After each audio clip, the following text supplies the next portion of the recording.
నమస్తే అన్న, అందరికీ నమస్కారం. ముందుగా కువైట్లో ఉన్న భారతీయులందరికీ ముందుగా యూసఫ్ కార్గో వారి తరపున మరియు మన యొక్క ఛానల్ తరపున కువైట్లో ఉన్న భారతీయులందరికీ రంజాన్ పండుగ శుభాకాంక్షలు. ప్రస్తుతం ఈరోజు ఇండియాలో ఈద్ పండుగ జరుగుతూ ఉన్న నేపథ్యంలో ఆ యొక్క భగవంతుడి ఆశీస్సులు ఎల్లవేళలా మీపైన, మీ యొక్క కుటుంబం పైన ఉండాలని మనస్ఫూర్తిగా కోరుకుంటూ మరొకసారి మీ అందరికీ ఈద్ పండుగ శుభాకాంక్షలు. కువైట్లో ఈరోజు రేపు కువైట్లోని పలు ప్రాంతాలలో తేలికపాటి నుంచి మోస్తారు వర్షాలు కురిసే అవకాశం ఉందని చెప్పి వాతావరణ శాఖ ప్రకటించింది. కువైట్లో ఈద్ ఆల్ ఫితార్ సందర్భంగా ఈద్ సెలవులలో మనం చూసుకుంటే పగటి పూట వాతావరణం వేడిగా ఉంటుందని చెప్పేసి రాత్రి పూట చల్లగా ఉండే అవకాశం ఉంది. అలాగే చల్లటి పరిస్థితులు, అలాగే కొన్ని చోట్ల మనం చూసుకుంటే తేలికపాటి నుంచి చెదురుమదురు వర్షాలు కురిసే అవకాశం ఉందని చెప్పి వాతావరణ శాఖ అంచనా వేసింది.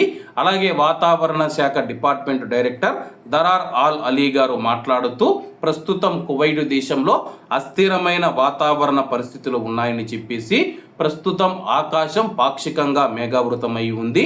ఆగ్నేయ గాలులు 10 నుంచి 35 కిలోమీటర్ల వేగంతో వీస్తూ ఉన్నాయని చెప్పేసి అలాగే అక్కడక్కడ తేలికపాటి వర్షాలు కురిసే అవకాశం ఉంది. కువైట్ దేశంలో ప్రస్తుతం కనిష్ట ఉష్ణోగ్రతలు 15 నుంచి 17 డిగ్రీల మధ్య నమోదవుతూ ఉన్నాయని చెప్పి ఆయన వెల్లడించారు. అలాగే రేపు మంగళవారం మనం చూసుకుంటే రాత్రి చల్లగా మరియు పగటిపూట వేడిగా ఉంటుంది. ఆకాశం పాక్షికంగా మేఘావృతమై ఉంటుంది. ఆగ్నేయ గాలులు 8 నుంచి 28 కిలోమీటర్ల మధ్య గాలులు వీస్తాయని చెప్పేసి అలాగే కువైట్లో మంగళవారం కనిష్ట ఉష్ణోగ్రతలు 16 డిగ్రీల నుంచి 18 డిగ్రీల సెల్సియస్ మధ్య నమోదవుతాయని చెప్పేసి అలాగే మంగళవారం కూడా మనం చూసుకుంటే కువైట్లోని కొన్ని ప్రాంతాలలో తేలికపాటి నుంచి మోస్తారు వర్షాలు కురుస్తాయి. మరికొన్ని ప్రాంతాలలో చెదురుమదురు వర్షాలు కురుస్తాయని చెప్పేసి వాతావరణ శాఖ తెలిపింది.